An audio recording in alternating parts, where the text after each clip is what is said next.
Yeah, he had a great run and it's fun to watch. You would think by now the WNBA would have learned not to mess with the one rookie keeping the league on life support, but here we are. Stephanie White is out, Larry Bird is in, and Caitlin Clark just looked like someone told her Santa Claus was moving in as her new roommate. The Indiana Fever didn't just make a coaching change. They flipped the entire chessboard mid-game and said, yeah, let's bring in Larry freaking Bird. That's not just bold. That's insane. Like replacing your Prius driver's ed instructor with Vin Diesel and telling him to teach you parallel parking. The news hit so hard that fans weren't even sure if it was real.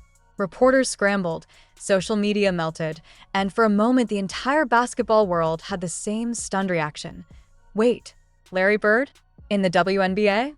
Coaching Caitlin Clark. The announcement itself was pure theater. Gainbridge Fieldhouse was buzzing like any other night, fans ready to chant, wave signs, maybe catch a highlight from Caitlin that would go viral before the final buzzer. But when she stepped up to the microphone, the air shifted. Phones came up, every camera locked in, and then she dropped it. The Fever weren't just swapping coaches. They were rewriting basketball history. Larry Bird, the legend of French Lick, a man whose basketball resume is basically a sacred scroll, was now the head coach of the Indiana Fever. It was less a coaching hire and more a cultural earthquake. Suddenly, the WNBA wasn't background noise. It was the headline. But here's where reality collides with the hype. Everyone is cheering, everyone is stunned, but the real story isn't just that Larry Bird walked into the WNBA. The story is why. Why push out Stephanie White? Why risk the stability of a franchise that was finally finding its rhythm under Clark's star power? Why make a move that screams both genius and desperation? Let's rewind. Stephanie White isn't some no-name clipboard carrier. She's respected, seasoned, and she knows the game. But with Caitlin Clark, she was trying to mold a lion into a house cat. Clark herself basically admitted it. She wanted to play instinctive, fearless basketball, the kind that drops 32 points, flirts with triple-doubles, and has ESPN replaying her highlights all night. Wait. She wanted her to slow it down, play it safe, take fewer risks. It was textbook coaching, sure, but you don't hand a Ferrari to someone who insists on driving 30 in the right lane. Clark wanted freedom. White wanted control. And eventually those philosophies collided. The benchings, the cautious strategies, the slowed pace, they weren't just tactical decisions. They were shackles on a player who thrives when she's untethered. S.O. Cue the solution, Larry Bird.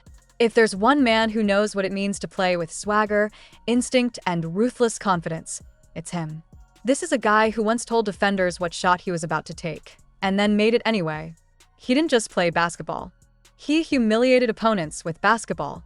If Stephanie White represented the safe, careful parent saying, "Don't touch the stove," Larry Bird represents the grinning uncle handing Caitlin the lighter and saying, "Let's see what happens." And yet, this isn't just about basketball philosophy. It's about power. Because Caitlin Clark isn't just a player anymore. She's the franchise, the brand, the walking ATM machine for the WNBA. Attendance skyrocketed by over 400% because of her.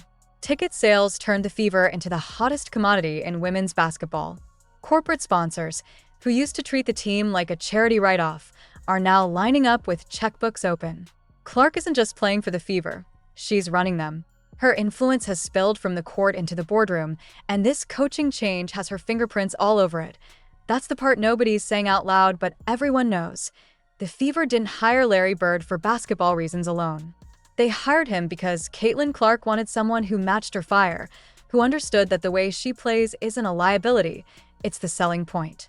The fans come to see the risks, the deep threes, the bold passes. They don't want safe. They want spectacle. And Larry Bird? He built his entire career on turning spectacle into dominance. Now, imagine the pairing. Every practice, Caitlin learning from a man who lived and breathed basketball genius. Every game plan infused with Larry's ruthless basketball IQ and her generational skill set. It's like mixing rocket fuel with dynamite, maybe dangerous, but absolutely explosive. The Fever aren't just competing anymore. They're putting the entire WNBA on notice. But let's not kid ourselves, this move isn't without risk. Larry Bird is a legend, yes, but legends don't always translate into modern coaching success. He's stepping into a league with different dynamics, different pressures, and a different cultural footprint than the NBA. And for all the hype, if things go south, if Clark and Bird clash, if wins don't follow the buzz, the backlash will be brutal. Fans who are celebrating now will turn faster than a missed fast break layup. Still, for now, the dream is intoxicating. Bird's presence brings legitimacy, attention, and the kind of gravitas the WNBA has been craving. Clark brings the electricity, the star power, the viral magnetism. Together, they could redefine what's possible in women's basketball, and that's the real takeaway. This isn't just about the fever. It's about the WNBA rewriting its own script. For years, critics have sneered, calling it boring, irrelevant, background noise compared to men's basketball. But suddenly, the league is center stage, and not just because of one player, but because of a narrative so outrageous it feels ripped from a Hollywood screenplay. Rookie sensation Caitlin Clark teaming with NBA legend Larry Bird to resurrect a franchise. So here's the question every fan is asking. Will this be the partnership that finally drags the WNBA into mainstream sports conversation permanently? Or will it be remembered as a flashy stunt that burned out as quickly as it arrived? Either way, one thing is undeniable. Caitlin Clark has changed the rules. The Indiana Fever are no longer just another team in the standings. They're the epicenter of basketball's wildest experiment.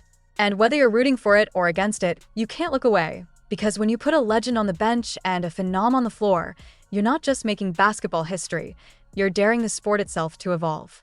And if you want to keep watching the story unfold, stick around, because this ride is only getting started. So, what do you think? Did the Fever just make the boldest, smartest move in WNBA history? Or are they setting themselves up for chaos? Let us know down in the comments, and if you're as hooked on this saga as the rest of us, you know what to do. Keep following along because the next chapter is going to be insane.